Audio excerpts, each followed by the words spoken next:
This would be a steal for the Orlando Magic. As we all know, they are going to be buyers in this offseason, or they're at least going to try to get some offensive-minded players to add to the arsenal that this team already has to continue their push, which is now in a win-now organizational mode.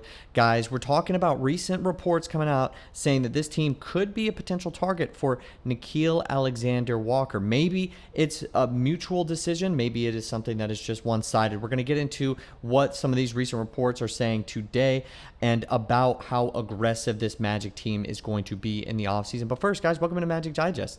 It's been a minute. It's been about 5 days or so since I made a video, so welcome back. I'm your host, Patrick Previty. As always, this is your one-stop shop for Orlando Magic basketball content here on YouTube. We've seen some really great growth on this channel, so as always, thank you guys so much for the support. Now, 30% of you guys are subscribed who are watching these videos regularly, but 71% of you guys aren't. So and that adds up to 101%. Let's just keep it to the exact math that you see on the screen and forget what I'm saying. Just make sure that you guys subscribe. It's the easiest and best way to support the channel here at Magic Digest. Okay, let's get into it. This comes from Jake Fisher of Bleacher Report, just starting to lay the foundation. I think, as we all know, maybe the cap situation isn't as positive as it was last season, but he still thinks that Orlando is another team to watch.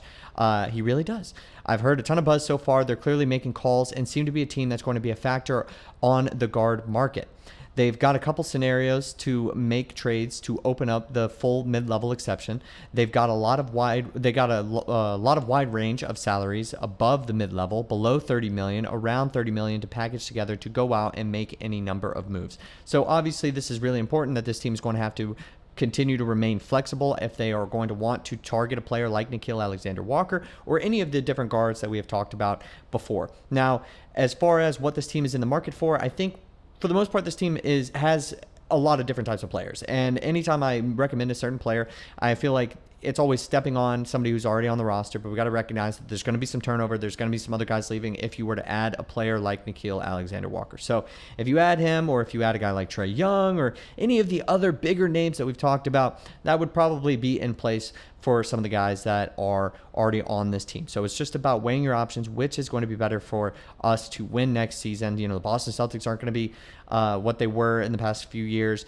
And then obviously you're going against the Indiana Pacers, the New York Knicks, Detroit Pistons. I'm probably forgetting a team off the top of my head, but we're going against those teams next year in the Eastern Conference. Can an addition like this be a net positive if we have to give up some other players and make this salary cap work? I think it's very interesting. Obviously, Jake Fisher of Bleacher Report thinks so and thinks that this Magic front office will be aggressive.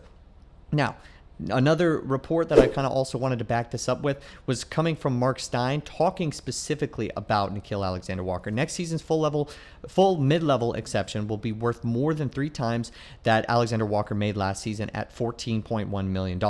With rumbles already in circulation that Orlando is a team to watch as a potential suitor. So obviously both of them think that there's a connection there with Nickeil Alexander-Walker, and I can see it.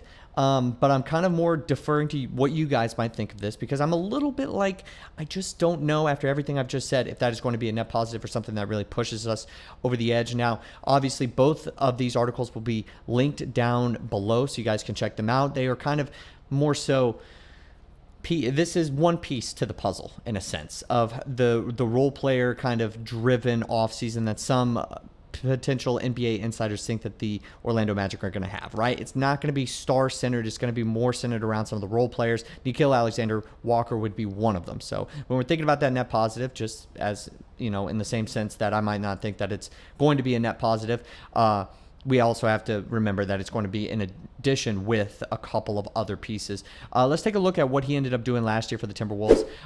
He ended up averaging 9.4 points per game, 3.2 rebounds, 2.7 assists, 44% from the field, 38% from three. Obviously, that's what we love. Shot 47% on corner threes last year, and he's going to be 27 probably at some point during next season.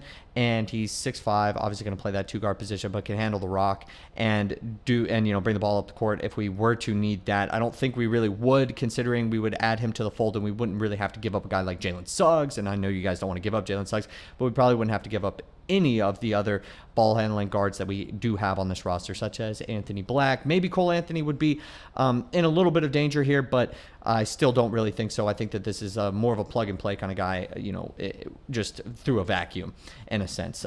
I'd have to definitely ask Timberwolves fans how they are feeling about his impending free agency. Obviously, that is going to be a big point of emphasis for this team. They're going to be focusing on, for the Timberwolves perspective, making sure that they can bring back Julius Randle and Naz Reid. Those are probably their biggest question marks going into the offseason.